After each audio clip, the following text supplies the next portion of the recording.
మీ ఎలాంటి వ్యాపార ప్రకటనలకైనా వెంటనే మా ఛానల్ సంప్రదించండి. నమస్తే. ప్రస్తుతం మన స్టూడియోలో ప్రముఖ తంత్ర జ్యోతిష్యులు, జ్యోతిష రత్న, జ్యోతిష సామ్రాట్ చింతా రుక్మాన్ గదర్ గారు మనతో ఉన్నారు. గురువుగారితో మాట్లాడదాం. నమస్కారం గురుగారు. మాతృదేవోభవ, పితృదేవోభవ, ఆచార్య దేవోభవ. ఓం నమో మాందేశ్వరాయ నమః. గురుగారు, అక్టోబర్ మాసం విశేషంగా కుంభరాశి వాళ్ళకి ఏ విధంగా కలిసి రాబోతుంది? మనకి విజయదశమి ఉంది, దివాళీ ఉంది. సో ఈ పండుగలను వినియోగించుకుని ఏ విధమైన ఫలితాలు వీలు పొందొచ్చు అంటారు? ఓవరాల్గా ఎలాంటి జాగ్రత్తలు తీసుకోవాలి? అక్టోబర్ మాసంలో 2025 కుంభరాశి వాళ్లకు రాశి ఫలితాలు చెప్పే ముందు వారి యొక్క ఏదైనా మనం ఒక ప్రత్యేకమైన విషయాన్ని చెప్తున్నాము. అలా అలవాటుగా మనకు కుంభరాశి అంటేనే అది ఒక నిగూఢమైన రాశి. వీళ్ళు ఎవరికి ఏ విషయాలు చెప్పకుండా ఉండగలగడం వీళ్ళ యొక్క ప్రత్యేకత. అసలు రహస్యమైన రాశి అని చెప్పచ్చు. వీళ్ళు పూర్తిగా కానీ అన్నీ చెప్తే ఇంక వీళ్ళు కుంభరాశిలో పుట్టినట్లే. అలా చెప్తున్నారంటే వాళ్ళ పేరుకే కుంభరాశి కానీ కుంభరాశిలో పుట్టలేదని అంటే. నిజంగా కుంభరాశిలో పుట్టిన వాళ్ళు ఏది వాళ్ళకి నచ్చితేనే చెప్తారు, లేదంటే చెప్పరు. ఎందుకంటే కాలపురుషుడికి రహస్య స్థానమైనటువంటి వృశ్చికం వీళ్ళకు 10వ స్థానం. వీళ్ళ యొక్క జీవిత విషయాలు, వ్యక్తిగత విషయాలు ఎవరికి చెప్పరు. అలా చెప్పకపోవడం వల్ల వీళ్ళ కుటుంబ జీవితాల్లో కూడా చాలా సమస్యలు వస్తాయి. కుటుంబ సభ్యులు కూడా చెప్పకుండా ఉండడం వల్ల సమస్యలు వస్తాయి. ఆ యొక్క విషయంలో వీళ్ళు జాగ్రత్త తీసుకోవాలి. ఇది చాలా వీళ్ళకు జీవిత పర్యంతము గుర్తించుకోదగినటువంటి సూచన. అలా చెప్పకుండా చేయడం వల్ల కూడా నష్టాలు ఖచ్చితంగా వస్తాయి వీళ్ళకు. అలా నష్టాలు వచ్చినా కానీ వీళ్ళు బయటపడరు. ఎందుకు చెప్పడానికి ఇష్టపడరు అంటే ఆ రాశి యొక్క ప్రత్యేకత అది. కానీ అది మంచి అయినా కానీ అన్ని సందర్భాలు ఇది కరెక్ట్ కాదు. కాబట్టి ఇది కొంచెం సవరించుకుంటే బాగుంటారు. అదేవిధంగా ఈ రాశి వాళ్లకు ద్వితీయాధిపతి గురువు 6వ ఇంటికి వస్తున్నాడు. అక్టోబర్ 18వ తారీఖు లగ్నంలోనే అంటే రాశిలో రాహువు, సప్తమంలో కేతువు, సప్తమ అష్టమాల మీదుగా రవి, అష్టమం నుంచి భాగ్యంలోకి బుధుడు, అదేవిధంగా మాసాంతంలో 10వ ఇంటికి కుజుడు వచ్చి రాశిని చూస్తాడు. 10వ ఇంటికి వచ్చి శని వక్రించి రాశి వైపు వస్తున్నాడు. ఇలా శుక్రుడు అష్టమ స్థానానికి వస్తున్నాడు. ఇలా ఉంది. శుభాశుభ మిశ్రమంగా ఉంది వీళ్ళకి చెప్పాలంటే. ఈ మధ్యనే వీళ్ళకు ఈ గ్రహణం జరిగిన ప్రభావం ఈ రాశిలోనే జరిగింది. ఈ రాశిలోనే గ్రహణం జరగడం వీళ్ళకే 100% మంచిది కాదు అని చెప్పడం జరిగింది. చంద్రగ్రహణము 6వ ఇంటి వాడైన చంద్రుడు రాశిలోనే వేధించబడ్డాడు గ్రహణ రూపంలో. ఎన్ని రోజులు ఉంటుందంటారు ఇంపాక్ట్ అనేది? మామూలుగా గ్రహణం జరిగితే ఆ తర్వాత సంవత్సర కాలం పాటు వాళ్ళకి ఏదైనా ముఖ్యమైనటువంటి మంచిదైతే మంచి కార్యక్రమాలు 4-5 ఈవెంట్లు, మంచి శుభవార్తలు వింటారు. చెడు అయితే ఒక 4-5 చెడు వార్తలు వినడము, నష్టపోవడం జరుగుతుంది. కాబట్టి ఈ రాశి వాళ్ళు ప్రధానంగా ఒక బియ్యం 1 కేజీ, నువ్వులు 1 కేజీ, మినుములు పొట్టుతో ఉండే మినుములు 1 కేజీ, తెల్లటి గుడ్డలో బియ్యాన్ని కట్టుకోవాలి, నల్లటి గుడ్డలో నువ్వులు కట్టుకోవాలి, సిమెంట్ కలరు క్లాత్లో గుడ్డలో మినుములు కట్టుకోవాలి, రూపాయి బిళ్ళలు 11 రూపాయి బిళ్ళలు కాయిన్స్ ఒక్కొక్క దాంట్లో వేసుకోవాలి. అన్ని ఒక్కొక్క కవర్లో వేసుకోవచ్చు. 4 నిమ్మ పండ్లు, 4 విభూది పండ్లు, పసుపు కుంకుమ, ఆకు వక్కలు, అలాగే 3 కవర్లు తీసుకెళ్ళి ఎవరికైనా భిక్షగాలకి ఇచ్చేయచ్చు. లేదు శివాలయం నవగ్రహ మండపం ఉంటుంది, ఆ మండపంలో పెట్టేసి ఇంటికి వచ్చి తలస్నానం ఖచ్చితంగా చేయాలి. చేస్తే ఏమవుతుంది, చంద్ర రాహు శని కూడా అక్కడికి రివర్స్ అయ్యి మళ్ళీ రాశి ప్రయాణిస్తున్నాడు. ఏలినాటి శని చివరంకంలో ఉంది. ఈ యొక్క పీడ తగ్గి వీళ్ళపైన వచ్చిన నిందలు, అభాండాలు రాకుండా ఆగుతాయి. మంచి జరగాల్సిన అవసరం లేదు ఎవరికి కూడా, చెడ్డ జరగకుండా ఆగితే చాలు. అందుకు ప్రధాన పరిహారం. తర్వాత ఇప్పుడు నేను గ్రహ సంచారం చెప్పాను కాబట్టి ఈ గ్రహ సంచార రీత్యా పంచమ నుంచి చూసినటువంటి గురువు 6వ ఇంట్లోకి వస్తున్నాడు 18వ తారీఖు. శని వక్రత్వం అలాగే కొనసాగుతోంది. కన్ఫ్యూజన్స్ ఉంటాయి. రాహు జన్మంలో ఉన్నాడు. షార్ట్ కట్ మెథడ్స్ తెలిసినా కానీ శని వక్రత్వం మళ్ళీ రాహు వైపు ప్రయాణించడము, 6వ ఇంట్లోకి గురువు వెళ్ళడము, అదేవిధంగా అష్టమంలో శుక్రుడు నీచ పొందుతున్నాడు. పంచమ భాగ్యాధిపతి శుక్రుడు నీచ పొందడము, భాగ్యస్థానంలో భాగ్యాధిపతి అష్టమంలో నీచ పొందడం వల్ల మామూలుగా జన్మజాతకంలో 9వ స్థానం కానీ దెబ్బతింటే ఈ జన్మలో అనుభవించాల్సినటువంటివి ఈ జన్మలో వీళ్ళు అనుభవించలేరు అని చెప్తుంది జ్యోతిశాస్త్రం జన్మజాతకంలో. ఇప్పుడు భాగ్యాధిపతి అష్టమంలో నీచబడుతున్నాడు శుక్రుడు.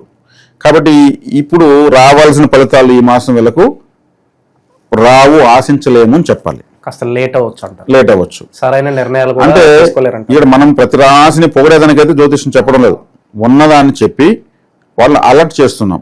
ఇప్పుడు ఈ విషయం తెలిసిన వెంటనే 50% పరిహారం అయిపోతుంది. ఓహో ఇది విషయం తెలిసింది కాబట్టి మనం జాగ్రత్తగా ఉంటాం, అది వాళ్ళ నిజమైన పరిహారం. కాబట్టి శుక్రుడు చతుర్థ భాగ్యాధిపతి అష్టమంలో నీచబడ్డము అంత మంచిది కాదు కాబట్టి వీళ్ళు లగ్జరీ వైపు, శుక్రుడు అంటే లగ్జరీ వైపు వెళ్లకుండా ఆచితూచి నాకేమీ కనిపించలేదు, నాకేమీ వినిపించలేదు అన్నట్టు ఉండిపోతే చాలు. ధన నష్టం కానీ పరువు నష్టం కానీ. అందుకే చెప్తున్నాను, శుక్రుడు అంటేనే లగ్జరీ, అట్ట వాటికి వెళ్తే పరువు పోతుంది. అష్టమ స్థానం అంటే ఆకస్మిక స్థానము, ఆకస్మిక స్థానం అంటే సడన్ గా కష్టం, సడన్ గా నష్టం, సడన్ గా అవమానం, సడన్ గా డబ్బులు నష్టపోవడం, ఆకస్మిక స్థానం అది. ఎనిమిదో స్థానం అంటే అంబులెన్స్ ఎప్పుడు సడన్ గానే వస్తుంది, అది కూడా భయపిస్తూ వస్తుంది, పాట పాడితే రాదు అది. అటువంటి స్థానంలో శుక్రుడు నీచబడుతున్నాడు. రాశ్యాధిపతి వక్రించేస్తున్నాడు, లగ్నంలో రాహు ఉన్నాడు, రాశిలో రాహు ఉన్నాడు. రాహు ఏం చేస్తాడు, ఆయన సహజ లక్షణం ఏమిటి, ఇది మంచిది నువ్వు చెయ్యి, నేను ఉండా నీకు ఎందుకు అంటాడు. అయ్యో పొరపాటు అయిపోయింది, ఇలా అవుతా అనుకోలేదు అంటాడు చివరిలో నష్టపోయిన తర్వాత. రాహుకు అదొక సరదా అనమాట. కాబట్టి ఇక్కడ రాహుని పూర్తిగా నమ్మేదానికి లేదు. శని అన్కంఫర్ట్లో ఉన్నాడు, ఏలినాటి శనిలో ఉంది రాశి. అష్టమ స్థానంలో కాపాడాల్సినటువంటి గ్రహము అష్టమ స్థానం నీచబడతా ఉంది. అష్టమాధిపతి అయినటువంటి బుధుడు భాగ్యంలోకి రావడం ఒక మంచి శుభ సూచకం. కాబట్టి వీళ్ళన్నీ క్యాలిక్యులేషన్స్ చేసుకున్న బుధుడు బుద్ధికారకుడు కాబట్టి కేర్ఫుల్గా ఉంటే సరిపోతుంది.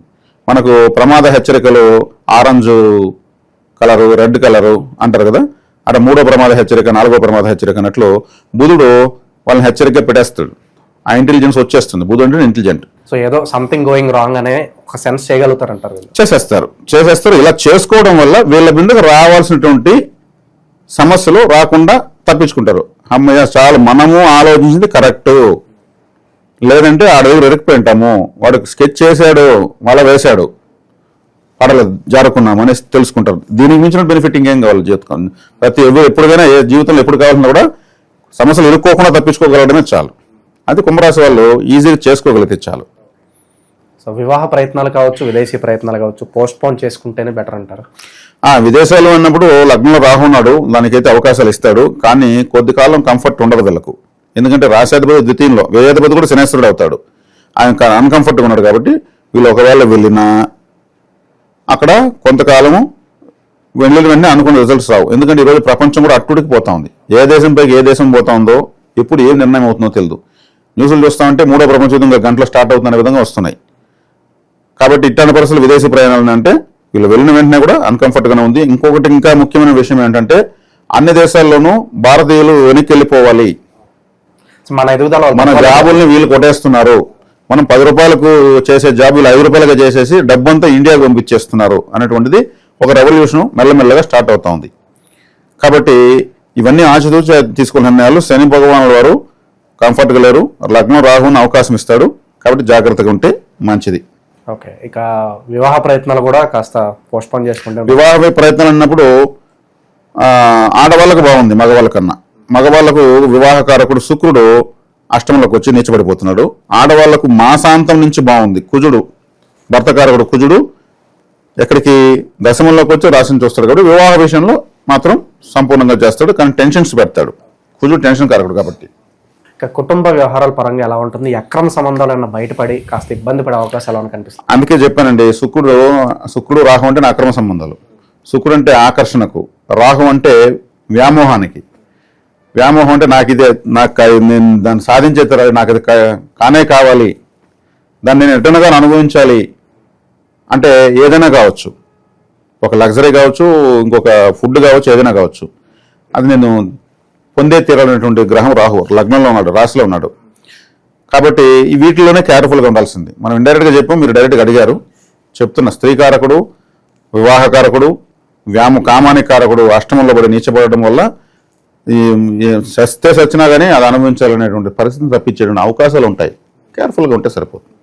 మొదట్లో మీరు ఒక రెమెడీ చెప్పారు గురుగారు. ఇక ప్రజెంట్ ఉన్న గ్రహస్థితి బట్టి ఎటువంటి దైవారాధన పరిహారాలు చేసుకుంటే బాగుంటుంది అంటారు వీళ్ళు?